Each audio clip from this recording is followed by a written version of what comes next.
watched 1 hour and 48 minutes of Girls Planet 999, so you don't have to.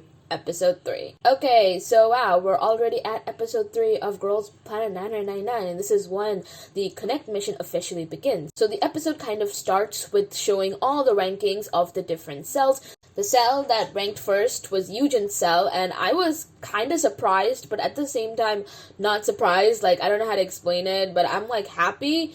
But at the same time, I'm kind of surprised that Yujin ranked higher than, let's say, Izaki Hikaru's cell. But again, I'm really happy, and I hope that, she can keep this up. The episode officially starts with some behind-the-scene moments of all the girls getting ready to practice and decide everything, from the leaders to the center parts to who gets the killing parts, so all of that. All the girls in the top 9, their uniform colors were purple, which kind of makes sense because purple is the color of royalty, and I know that because I'm an art hoe, so that's why. And I think they look really cool in their purple uniforms.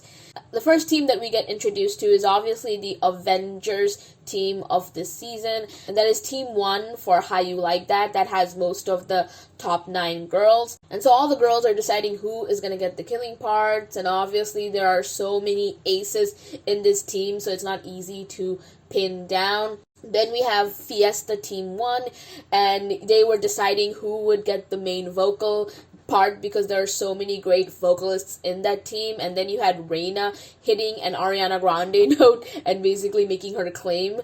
Then you had Fiesta Team 2, which basically had the opposite problem as Fiesta Team 1, where they were struggling to find someone to hit the super high notes. Like, it's not easy hitting the high notes that Jo Yuri hits, so that's why all the girls were pretty, demotivated, and they had no idea who would be the main vocal part. And then you had the Yes or Yes team segment, and all I could think about is that if these girls did not properly communicate with one another about who wanted which part, and to let Jiwon know that they don't think it's fair that she's getting parts that cross 50-second, and Jiwon is like, okay, no problem, I understand you. And I'm just glad that these girls properly communicated with one another and resolved these issues, because let's be real, communication is key during survival shows. If not, then mnet will not hesitate to evil attitude. So there is that. Then we move on to the 5th season Team 1, and over here Bora got selected as team leader unanimously, which was so freaking adorable. And she's also the main vocal, which is deserved because Bora's vocals are truly on another level. And then the opposite problem happened for the 5th season Team 2, where no one wanted to be a leader, and Nayeon became the main vocal. After that, you had Pretty You team, and honestly, Pretty You team was definitely the most wholesome out of all the teams thus far. Like, these girls be adopting 17's chaotic personalities, and I'm just so excited to see the Pretty You performance, because I feel like it's kind of underhyped, and I want to see more of the Pretty You performance.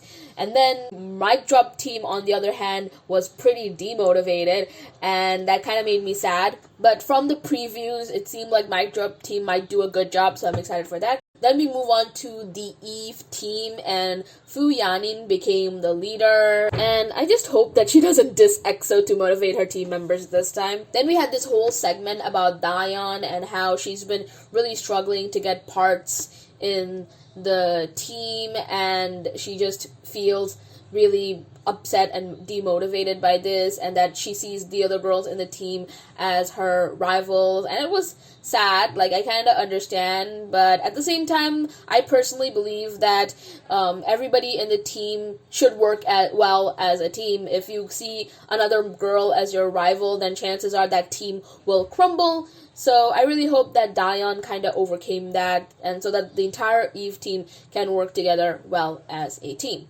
The Connect mission officially begins, and all the girls and also the mentors are separated by glass, because COVID-19 is sadly still a thing in our dystopian world right now.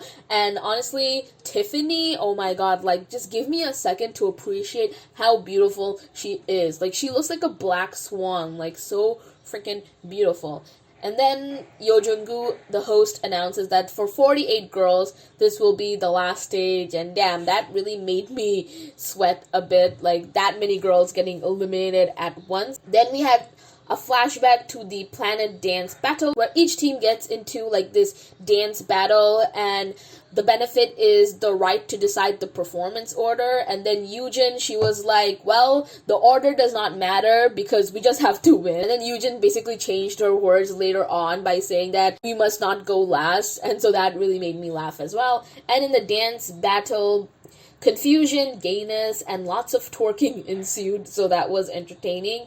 And now back to the performances. So the first two teams to perform were the Yes or Yes teams, and then we get flashbacks to the Yes or Yes team, where Team 1 got bad reviews from the mentors, but then they went through an improvement arc because Mnet thinks they are running a shonen anime and not a survival show. We also got to see flashbacks for Team 2, where they also struggled, and especially Sei-in, who was having a really hard time focusing and getting things right. And one thing that I really found funny is that Team 2 is called Energy Bar, and somebody from Team 1 said that I'm gonna eat Energy Bar, and oh my god, that was like so funny. Thinking about it, I don't know why it's still making me laugh. And then Team 1 performed. They were the first one to perform, and honestly their performance was just so adorable and just so much fun. These girls, they sang a questionable song about consent, but it was just so adorable that I did not mind. And then Team 2 also performed, and they did do a good job, even though they made some mistakes. And for me personally, I felt like Team 1 was just better, and their performance just really made me happy and energized, even if both teams did well. And the winner was obviously Team 1, which did not surprise me. I felt like it was pretty well deserved that Team 1 won, but I did feel really bad for Team 2. At the end of the day, it doesn't matter which team I'm rooting for the most or which team I think is better. I still feel bad for the girls in the losing team because I know how hard they worked, so there's that. After that, you had the How You Like That teams, and you know, these performances were super like hyped up, and we all were like highly anticipating these performances. And honestly, during the performances, I was super stressed out, and I'll get to that in a minute. So in flashbacks, we saw that Team 1 also got a lot of criticism, and that Chai Bing, she messed up as the main rapper, and also the whole Avengers team received criticism, and Shen Jiaoting also received criticism for not being a very strong center. And honestly, that had me really worried for Team 1. And then the first team to perform was obviously Team 2.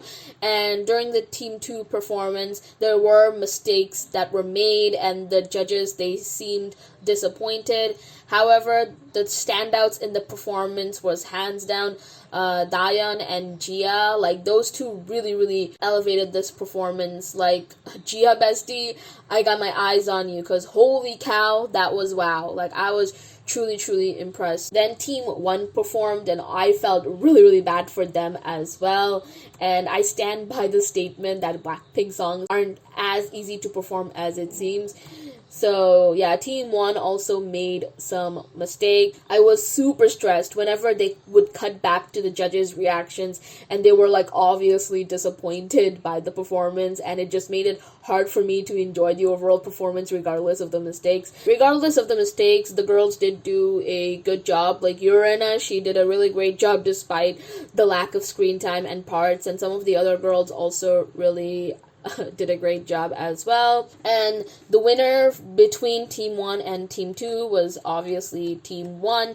I don't know, I felt like between Team 1 and Team 2, I did not have a favorite. I felt like they were pretty on the same level for me, so I don't know who I would pick. But I would say that for Team 2, Gia, she just really captured my attention. Okay, since Yoon Jia really impressed me this episode, I found out that her cell is ranked 18 and only the top 17 cells survive. So yeah, if you really liked Jia as much as I did in this performance, then please go and give her cell a vote, because they did not even get the benefits. Her team lost, so I'm just really worried that somebody as talented and amazing as her is going to, get eliminated. And I really don't want that, because I want the talented trainees to stay in the competition and move forward. So yeah, if you can, then please vote for her. I felt like the reason why the How You Like That performances weren't as great as they should have been is because the girls were obviously nervous, because there was just a lot of pressure on them, and yeah, I just really felt bad.